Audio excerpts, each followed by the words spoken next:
하나님 말씀은 구약성경 창세기 18장 32절입니다. 소돔과 롯의 구원이란 제목으로 하나님 말씀 전하겠습니다. 소돔이 굉장히 타락한 죄악의 도시였죠. 그래서 하나님은 그 소돔을 이제 심판하시기로 마음을 먹었습니다. 그 소돔을 향한 하나님의 심판이 곧 임박했음을 알은 그 아브람은 하나님께 이렇게 간구를 했습니다. 하나님은 공의롭고 정의로운 분이신데 의인과 악인을 함께 멸하시겠습니까? 악인을 멸하기 위해서 함께 있다는 이유로 의인까지 멸망을 당하면 그것만큼 불공평한 것은 없지 않습니까? 그러니까 하나님, 이 소돔성 중에 의인이, 하나님 보시기에 의인이 50명만 있으면 하나님 그 심판을 하지 않았으면 좋겠습니다. 이렇게 제안을 했습니다. 그러자 하나님은 이렇게 말씀하셨죠. 창세기 18장 26절에서 27절 다 같이 읽겠습니다. 시작. 여호와께서 이르시되 내가 만일 소돔성 가운데서 의인 50명을 찾으면 그들을 위하여 온 지역을 용서하리라. 하나님이 그 아브라함의 말을 이제 들으신 거예요. 그래, 그럼 소돔성에서 내가 보기에 의인 50명만 있으면 그 50명으로 인하여서 내가 이 소돔 온 죄악의 도시를 용서를 해주고 심판을 하지 않을게라고 하나님이 말씀을 합니다. 그러자 아브라함은 다시 이렇게 말합니다. 하나님, 50명에서 5명을 뺀 45명의 의인만 있으면 그래도 멸하시겠습니까? 하나님이 받아들이십니다. 그래, 45명의 의인만 있으면 내가 소돔을 심판하지 않을게. 아브라함은 다시 한번 하나님께 묻습니다. 하나님, 40명의 의인만 있어도 그 소돔을 멸하시겠습니까? 봐주면 안 되겠습니까? 하나님이 또 받아들이십니다. 그래, 40명의 의인만 있으면 내가 소돔을 멸하지 않을게. 참 아브라함 양심도 없고 끝도 없습니다. 이번에는 이제 자기도 양심이 찔렸는지 하나님께 먼저 이렇게 말하죠. 하나님, 화내지 말고 들어보세요. 이렇게 한번 이게 밑밥 아닌 밑밥을 하나님께 깝니다. 그러면서 하나님, 소돔에서 30명의 의인을 찾으면 그래도 심판하시겠습니까? 하나님이 30명만 있으면 봐줄게 말씀하십니다. 근데 아브라함은 또 하나님께 요구합니다. 하나님, 20명만 있으면 봐주시겠습니까? 하나님이 그래, 20명만 있으면 봐줄게. 뭐 이쯤 되면 이제 한번 20명 찾기 위해서 노력을 해야 되는데 아브라함이 하나님, 이번만 마지막으로 말씀드릴 테니까 화내지 말고 한번 들어보십시오.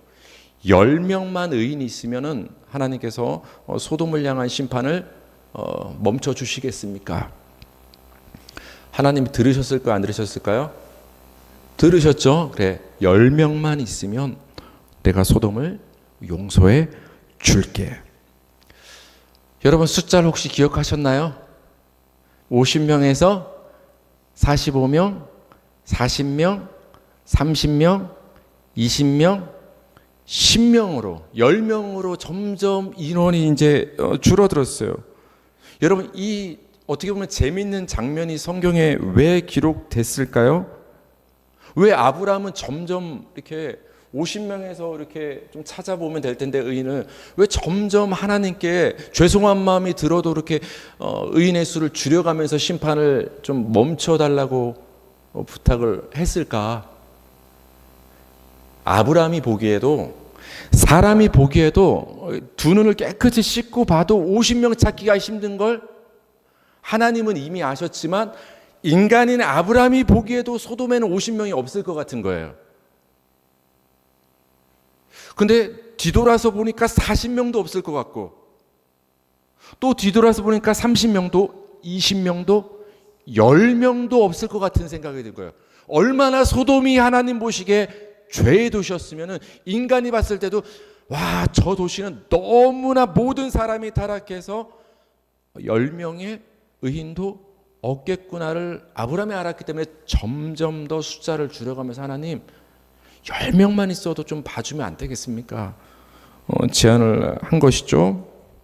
그렇다면 소돔에는 여러분 10명의 의인이 있었을까요? 성경을 봤을 때 있었을까요? 없었을까요?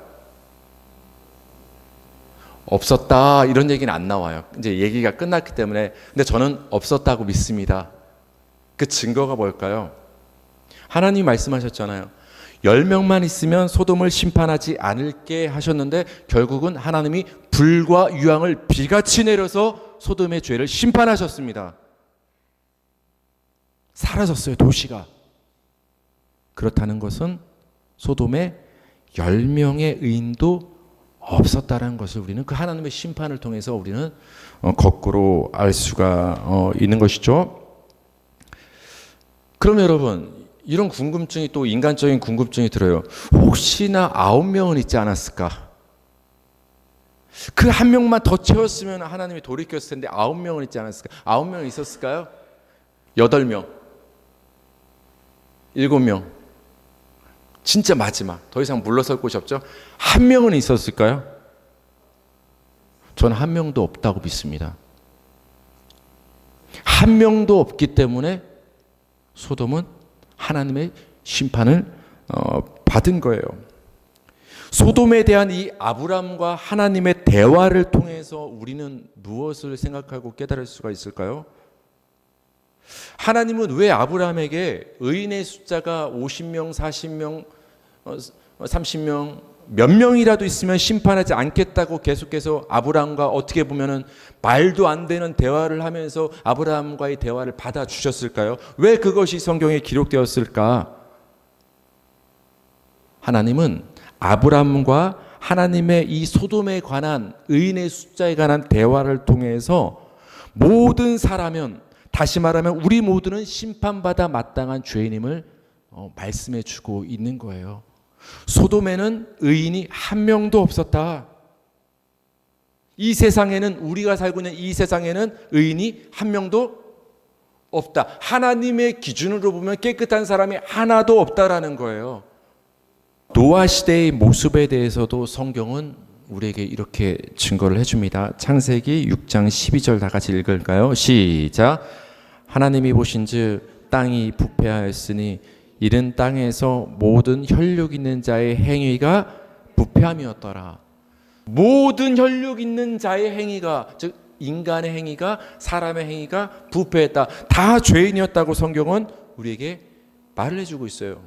소돔의 모습을 통해서도 알 수 있고 노아의 시대의 모습을 통해서도 하나님은 계속해서 우리 모든 인간이 죄인임을, 그래서 심판을 받아야 돼 라고 말씀을 하십니다. 그래서 바울 사도는 이렇게 단언하고 선포했죠. 로마서 3장 23절 시작. 모든 사람이 죄를 범하였음에 하나님의 영광이 이르지 못하더니. 모든 사람이 죄를 범했다, 이 말은 뭐예요? 여기서 죄를 범했다라는 것은 뭐 어떤 행동을 했다가 아니라 그 사람이 죄인이라는 소리인 거예요. 여러분, 로마서가 좀 딱딱하지만은 성경의 창세기, 출애굽기 모든 하나님이 우리를 사랑하시고 구원하시고 영광을 받으시는 그 구원의 이야기를 조금 딱딱하게 정리해 놓은 책이 로마서예요. 아시겠어요? 그래서 여러분께서 성경을 많이 읽고 하나님이 깨닫게 해주시면 구약 성경을 읽으면서도 이거 로마서 9절인데 제가 무슨 말 하는지 알아요? 아까 읽었던 그 창세기 6장에 모든 땅에 혈육 있는 자들이 부패했고 죄인이었다는 구절을 읽으면서 이거 로마서 3장 23절인데 그거를 이야기로 보여주는 거예요. 소돔성 사람들이 의인이 10명도 없었네? 이거 로마서 3장 23절의 말씀인데 무슨 말인지 아시겠어요? 그렇게 연결해서 여러분이 이해를 하시면 되겠어요? 그러니까 여러분, 소돔과 고모라가 특별히 타락한 도시이기 때문에 의인이 50명도 40명도 10명도 없었던 것이 아니라 그 소돔뿐만 아니라 우리가 살고 있는 이 서울 성읍도, 이 서울도, 세상의 모든 도시도 시대와 장소와 상관없이 모든 사람은 죄인이라는 거예요. 하나님이 인정할 만한 의로움이 사람에게는 단 한 가지도 없어요. 이렇게 선언하면 사람은 참 듣기 싫어해요. 그래도 내 안에 이 한 가지 정도는 하나님이 인정해 주시지 않을까라는 어떤 인간의 몸부림이 있는데, 그 몸부림이 온전히 이제 포기되고 내려질 때 은혜가 시작되는 거거든요. 그래서 성경은 너무나 듣기 싫을 정도로 모든 사람은 죄인이다, 한마디로 너는 죄인이야를 창세기부터 계속 얘기하는 거예요. 그게 구약 성경이에요. 모든 사람이 죄인이라는 말을 우리 자신에게 좀 좁혀서 내 자신에게 집중해서 이 말씀을 우리가 생각을 하면은, 내 안에 의인은 하나도 없고 내 안은 죄의 생각으로 가득하다라는 거예요. 여러분 마음속에 어떤 생각이 있어요 지금? 여러분 근데 내가 꼭 도둑질해야지, 누구 비호해야지, 음란한 생각을 품고, 누가 딱 봐도 뻔한 죄의 생각을 품는다고 해서 그것만 악한 게 아니에요. 우리가 봤을 때 당연하다고 생각하는 것들도 그 깊이 들어가면 내가 자식을 생각하는 그 마음도, 남편을 생각하는 그 마음도, 내 일터를 생각하는 그 마음도, 내 꿈과 인생을 생각하는 그 마음의 중심을 파고 들어가면, 그 중심이 초점이 나에게 있다면 그건 하나님 보시기에 악한 생각이에요. 그렇다니까요 여러분. 그걸 깨달으셔야 돼요. 그래서 성경은 말하는 거예요. 사람의 마음속으로 생각하는 모든 생각이 악하다. 그런 생각들로 가득했다. 왜 그런 생각들로 가득할까요? 마음이 부패해서 그래요. 마음이 부패해서 부패한 마음으로부터 부패한 생각들이 나오는 거예요. 그래서 노아 시대 모든 사람들의 행위가 부패했다고 아까 읽어봤는데, 그 연관된 말씀으로 이번에는 그 마음이 어땠는가를 좀 얘기해 주거든요. 창세기 6장 5절 시작. 여호와께서 사람의 죄악이 세상에 가득함과 그의 마음으로 생각하는 모든 계획이 항상 악할 뿐임을 아시고, 이제 마음 얘기를 꺼내는 거예요. 드디어 하나님이 어떤 모든 행위가 악하고 세상에 죄악이 가득한 거는 결국은 그 사람의 마음에서 나오는 것이다. 소돔 사람들 그 죄 지르고 동성애하고 뭐 오늘날 동성애 퍼지고, 그거 알고 보면 그 마음에서 나오는 거다. 그 마음의 중심이 어떻길래? 하나님보다 나를 더 사랑하기 때문에 내가 하고 싶은 대로 하니까 그렇게 죄를 범하며 사는 거다. 마음에서 나오는 것이다. 그래서 사도 바울은 이렇게 고백했어요. 로마서 7장 17절 18절 시작. 이제는 그것을 행하는 자가 내가 아니요 내 속에 거하는 죄니라. 내 속 곧 내 육신에 선한 것이 거하지 아니한 줄 아노니 원함은 내게 있으나 선을 행하는 것은 없노라. 여러분 이 사도 바울은 굉장히 몸부림치면서 한 거예요. 그러면서 사도 바울이 뭐라고 말합니까? 오후라 나는 공고한 사람이라. 여러분 느껴보신 적 있어요? 여러분은 죄를 안 져봐서 모르는데 전 너무 많은 죄를 져봐서 이거 미치겠네. 그 마음이 괴로워서, 마음이 괴로우면 죄 때문에 그거 끊어내야 되잖아요. 근데 또 못 끊어내. 너무 공부하고 너무 괴로워요. 와, 나는 안 되는구나. 구제불능이구나.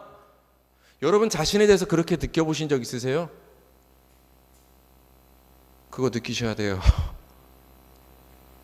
밖으로 시선을 돌리고 세상이 왜 이렇게 타락해? 왜 퀴어 축제를 해? 왜 사람들이 동성애를 하는 거야? 그걸 판단하고 분별하는 것도 중요하지만 먼저 여러분 안을 보셔야 돼요. 한국교회가 좀 있으면 2시에 모여서 연합집회를 드리지만 그거에 앞서서 한국교회와 우리들이 먼저 회개해야 돼요. 우리 자신을 들여다봐야 돼요. 우리 자신을. 우리 안에 얼마나 죄가 가득한가. 하나님을 믿는다고 하지만 그 믿는 것조차도 나를 위해 믿고 있는 우리들. 여러분 그거 조심하셔야 돼요. 세상 사람들이야 믿지 않는 사람들이야 그러려니 하지만 하나님을 믿는다고 하는 우리가 그 믿음도 나를 위해서 믿는 우리들을 발견해요. 그런 우리를. 사도 바울이 고백합니다. 여러분, 사도 바울 하면 우리가 얼마나 존경스럽게 생각을 하고 의롭다고 생각을 하고 뭐 성경을 읽어보면 거의 사도 바울이 뭐 잘못한 게 없는 것 같아요. 제가 하나 발견한 게 있는데, 바나바랑 한번 성질내고 싸운 거, 그 바나바의 그 생질 조카였던 그 마가복음을 썼던 마가가 조금 이렇게 사도 바울이 보기에는 조금 변변치 않았나 봐요. 그래서 같이 선교여행에 데리고 가고 싶지 않은 거예요. 중도 탈락할 것 같아서. 그러니까 이 바울의 동역자였던 선교사님 바나바가 자기 조카니까 그래도 챙긴 거죠. 같이 데리고 가자. 그러니까 바울은 어떻게 했죠? 나 쟤랑은 못 가. 바울 선생 정도 되면은 사랑으로 품고 데려갔으면 얼마나 좋은 얘기로 끝났을 텐데 바울이 승질냅니다. 나 쟤랑은 안 돼. 그래서 이제 그날 대판 바나바랑 싸우고 둘이 갈라섭니다. 근데 여러분, 이게 놀라운 역사입니다. 뭐가 놀라운 역사인지 아세요? 그로 인해서 바울과 바나바가 갈라짐으로 하나님의 복음이 곳곳에 빠짐없이 전해지는 역사가 일어나요. 그러니까 참 이런 거 보면 굉장히 놀라워요. 우리가 봤을 때는 교회들이 싸우는 것 같고 때론 갈라지는 것 같고 뭐 이런 것 같지만, 뒤돌아보면 하나님은 그런 상황을 통해서도 역사하고 있는다. 그래서 저는 세상이 미쳐 돌아가도 전쟁이 나도 동성애가 판을 쳐도 하나님의 섭리를 믿는 것이 가장 중요하다. 여러분께 이제 말씀을 드리는 겁니다. 이런 바울이 고백하는 거예요. 너무 괴롭다. 내 속에 뭐가 거한다? 죄. 여러분, 이거 잘 구분하셔야 돼요. 제가 죄에 관한 말씀을 여러분께 굉장히 자주 드리는 편인데, 여러분이 어떤 행동을 하기 때문에 그게 죄가 아니에요. 누굴 때렸기 때문에 그 때린 행위가 본질적인 죄가 아니에요. 물론 그거 맞아요. 법적으로 상해 죄 맞아요. 근데 근본적으로 성경이 말하는 하나님 보시기에 죄는 뭐냐? 우리 안에 있어요. 좀 더 지독하게 말하면 우리가 죄예요. 내 존재 자체가 죄라고 바울은 지금 고백하는 거예요. 내가 어떤 선한 행위를 하지 못하는 자신을 발견하는 거예요, 바울이. 근데 왜 그럴까? 너무 공고하고 괴로웠는데 하나님이 깨달음을 주셨는데 바울이 깨달은 거예요. 내게 원함은 있으나 선함은 없구나. 내가 내어놓는 것은 악한 밖에 없구나. 왜 그런가 했더니 내 안이 온통 죄구나. 그러니까 겉으로 드러나는 것도 죄의 악뿐이구나. 바울이 그렇게 고백한 거예요. 여러분, 죄가 무엇입니까? 겉에 있는 행위가 죄가 아니라 우리 안에 있는 게 죄예요. 그 죄로부터 죄의 행동들이 나오는 거예요. 죄의 행동들이. 창세기 18장 20절을 보면 소돔과 고모라에 대해서 이렇게 표현을 합니다. 부르짖음이 크고 죄가 얼마나 크면 그리고 그 죄악이 심히 무겁다라고 표현을 합니다. 여러분, 죄가 무겁다 그러면 우리가 한자어로도 그렇게 쓰죠. 그걸 무슨 죄라고 하죠? 경범죄가 아니라 중죄. 중죄는 더 형벌이 크죠. 근데 성경에서 죄가 무겁다라는 표현이 나와요. 소돔에 대해서도 썼거든요. 이거 뭘 의미할까요? 굉장히 무서운 얘기예요. 여러분, 바다가 있어요. 호수가 있어요. 물. 거기에 돌을 던지면 어떻게 돼요? 얇은 돌도 떠 있어요? 가라앉아요? 믿지 못하면 싱크대에 물 받아놓고 뭐 하나 올려보세요. 쌀알 하나 떨어지나 안 떨어져요? 떨어지죠. 물에 돌을 던지면 떨어져요. 근데 그 물에 연자 맷돌과 같은 큰 돌, 바위를 집어 던지면 그 돌은 어떻게 될까요? 물속으로 들어가요. 그래서 보일까요? 안 보일까요? 그 물속 깊이 들어가 파묻혀서 보이지 않게 돼요. 무거우면 무거울수록 깊이 들어가는 거예요. 죄가 무겁다. 그것은 하나님의 심판을 받아서 깊이 심판을 받아서 이제 보이지 않게 된다는 의미가 되는 거예요. 그래서 우리가 소돔과 고모라의 이야기를 봤을 때 소돔은 부르짖음이 있었고 하나님 보시기에 죄가 심히 무거웠다. 이 말은 이미 하나님의 심판이 그들 머리 위에 있었다는 것을 무겁다는 표현을 통해서 우리에게 말씀을 해줍니다. 정말로 하나님은 소돔과 고모라를 심판하셨죠. 어떻게 심판하셨는가? 창세기 19장 24절 25절 시작. 여호와께서 하늘 곧 여호와께로부터 유황과 불을 소돔과 고모라에 비같이 내리사 그 성들과 온 들과 성에 거주하는 모든 백성과 땅에 난 것을 다 엎어 멸하셨더라. 그렇죠? 모든 백성을 다 죽이셨다. 의인은 하나도 없었다라는 게 증명이 됩니까? 안 됩니까? 되죠? 근데 하나님이 여러분 노아 시대 때는 물로 심판하셨는데 이제 무지개를 주시면서 이제는 다시는 물로 심판하지 않겠다 하셨죠. 근데 지금 하나님이 이번에는 소돔과 고모라를 뭘로 심판합니까? 불과 유황. 여러분 불과 유황 어디서 들어봤어요? 지옥. 지옥은 불과 유황으로 타는 불못이에요. 근데 소돔과 고모라에 지금 뭐가 떨어졌어요? 불과 유황. 그러니까 소돔과 고모라는 지옥 심판을 받은 거예요. 그래서 제가 다음 주에 소돔과 고모라는 도대체 무슨 죄를 지었길래 지옥 심판을 받았는가를 다음 주에 이제 이어서 말씀을 드릴 것인데, 여기 보면 여러분 굉장히 재밌는 표현이 나옵니다. 하나님께서 불과 유황을 뭐같이 내리셨다? 비같이. 지금 날씨가 이제 비가 올 것 같은데, 비가 와야 이 말씀을 우리가 적용하면서 집에 돌아가는데 한번 비가 혹시나 오면 우산 안 쓰고 가보세요. 그리고 집에 가서 저한테 카톡을 남겨주시기 바랍니다. 목사님, 저는 비 한 방울도 안 맞고 집에 도착했습니다. 그런 분에겐 제가 소정의 상품을 드릴게요. 그 일본 사람 중에서 너무 날씬한 사람 이름이 뭐죠? 6글자? 그쵸, 여러분 옛날 사람입니다. 옛날 사람. 비 사이로 막가. 어떻게 비 사이로 막가요? 얼마나 마르고 날씬하면 비를 안 맞고 비 사이로 막갈까요? 근데 아무도 비를 피할 수 없어요. 비를 피할 수 없다니까요. 근데 지금 하나님의 심판을 상징하는 유황과 불이 소돔과 고모라에 뭐처럼 내렸다? 비처럼. 그 하나님의 심판을 피할 수 있었다 없었다? 하나님의 심판은 피할 수 없다. 다 심판받게 돼 있다. 그거를 비같이 내리셨다는 표현을 통해서 우리에게 경고를 하고 있는 것입니다. 그런데 여러분, 그 죄악의 도시 소돔에 누가 살고 있었죠? 그 소돔의 많은 사람들의 이름은 우리는 잘 모르겠어요. 근데 우리가 알고 있는 그 한 사람이 등장을 하죠. 누가 살고 있었죠? 롯은 아브라함의 조카였죠. 그러면 하나님이 불과 유황으로 소돔을 다 갈아엎으시고 심판하실 때 롯은 어떻게 됐을까요? 우리 창세기 19장 15절에서 16절 읽겠습니다. 시작. 동틀 때 천사가 롯을 재촉하여 이르되 일어나 여기 있는 네 아내와 두 딸을 이끌어내라. 이 성의 죄악 중에 함께 멸망할까 하노라.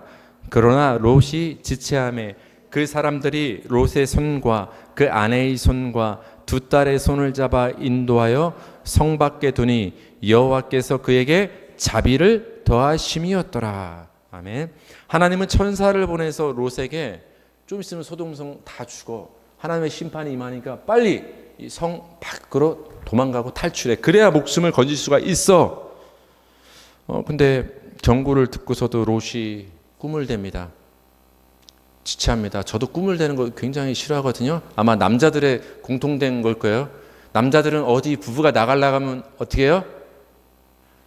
한 10분도 안 돼서 현관에서 계속 아내를 재촉하죠. 그렇죠? 그러면서 차 타고 가면서 계속 어떡합니까? 왜 이렇게 오래 걸려? 당신 때문에 늦지 않았냐? 근데 여자들은 항변하죠. 얼마나 준비할 게 많은데. 실제로 그런 것 같아요. 집도 돌아봐야 되고 애들도 챙겨야 되고. 왜 그랬는지 모르겠는데 롯이 굉장히 지체합니다. 그때 지체하는 그 롯이 가만히 있었더라면 롯도 유황 불비를 맞아서 심판받아 죽었을 거예요. 근데 여러분, 천사가 어떻게 합니까? 롯을 재촉합니다. 서둘러, 빨리 가자, 정신 차려, 빨리 도망가. 그래도 꾸물거립니다. 천사가 롯과 그 가족의 손을 붙잡습니다. 그리고 어떻게 보면 강제로 그들을 이끌어냅니다. 성 밖으로. 그래서 구원을 받게 됩니다. 이 장면에 대해서 굉장히 중요한 표현을 여기 해주고 있는데 이 장면은 이걸 설명하는구나 그렇게 보시면 돼요. 16절 보니까 손을 잡아 인도하여 성 밖에 두니 이제 산 거죠. 심판을 피한 거죠. 이거에 대해서 여호와께서 롯에게 뭐를 더하셨다? 자비를 더하셨다. 인자를 더하셨다. 롯을 사랑해 주셨다. 구원해 주셨다. 이게 자비라는 거예요. 하나님의 자비는 여러분 뭐예요? 꾸물거리는 우리를 그냥 내버려 두지 아니하시고 강제로라도 끌고 가시는 게 하나님의 은혜고 자비인 거예요. 여러분, 하나님이 여러분의 손을 놓으면 어떻게 되는 줄 아세요? 여러분은 꾸물거립니다. 재촉해도 말을 안 들어요. 여러분은 말 안 듣는다니까요. 우리는 말 안 듣다 어떻게 되는 거예요? 불비 맞아서 다 죽는 게 우리의 모습인 거예요. 그런 우리를 하나님이 내버려 두지 아니하시고 강제로라도 재촉해서 잡아당겨서 구원해 내시는 것, 그것이 은혜이고 자비라는 거예요. 그래서 여러분, 하나님의 은혜는 강권적이다. 근데 여러분, 이 인권을 가지고 주권을 가지고 인생의 주인 되고 싶어하는 우리 인간은 얼마나 강제적인 걸 싫어하는지 몰라요. 저 너무 힘들었어요. 지난 2주 동안 첫째 아이 공부시키느라고 강제로. 근데 공부를 열심히 하라고 제가 가르쳐주고 2주 동안 몇 시간 동안 붙잡고 밤늦게 새벽까지 했어요. 그렇게 했는데도 안 해요. 화를 내고 뭐라고 했죠. 그러면은 내가 알아서 하는데 결국은 왜 아빠 나 강제로 시켜. 내가 알아서 할게. 그 말을 계속 가장 많이 들었어요. 누가 알아서 할게? 그럼 우리 둘이 얘기하죠. 네가 뭘 알아서 해. 냅두면 안 하거든요. 물론 공부가 전부는 아닙니다. 그 알아서 하겠다는데 냅두면 안 하더라는 거예요. 여러분, 냅두면 예수님 잘 믿을 수 있어요?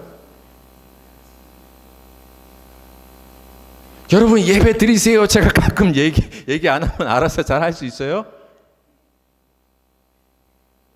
그래서 여러분, 저는 부족하지만 설교 말씀과 목회자의 권면을 귀담아 들을 수 있어야 되는 거예요.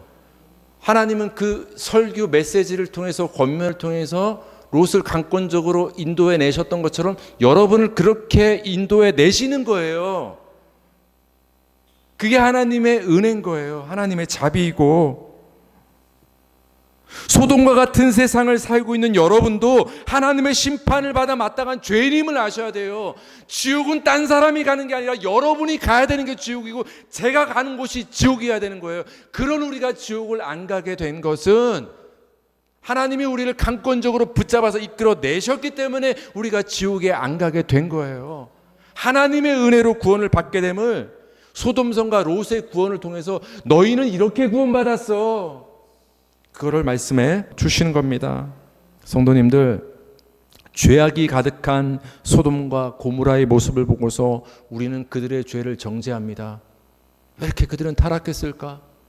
동성애가 판치는 이 세상을 보면서 그들을 우리는 때로는 손가락질합니다. 그들은 심판받아 마땅하다고 우리는 그들을 마음속으로 정죄할 때가 굉장히 많습니다. 근데 죄악이 가득한 이 세상의 모습, 소돔과 고모라의 모습은 바로 우리의 모습임을 여러분 아셔야 됩니다. 하나님의 심판을 받아 마땅한 우리의 모습이 바로 소돔과 고모라의 모습입니다. 내가 소돔과 같은 죄인임을 아는 데서 하나님의 자비는 시작되고 구원이 시작되는 것입니다. 여러분이 죄인임을 알 때 하나님의 말씀이 들리는 거예요. 여러분이 죄인임을 깨닫고 인정할 때 그 자리를 말씀이신 언약이신 예수님이 찾아가시는 거예요. 소돔과 고모라 같은 우리를 구원하신 하나님을 의지하시기 바랍니다. 우리에게 말씀으로 오신 그 언약을 붙잡는 믿음으로 사는 저와 여러분 되기를 주님의 이름으로 축복합니다.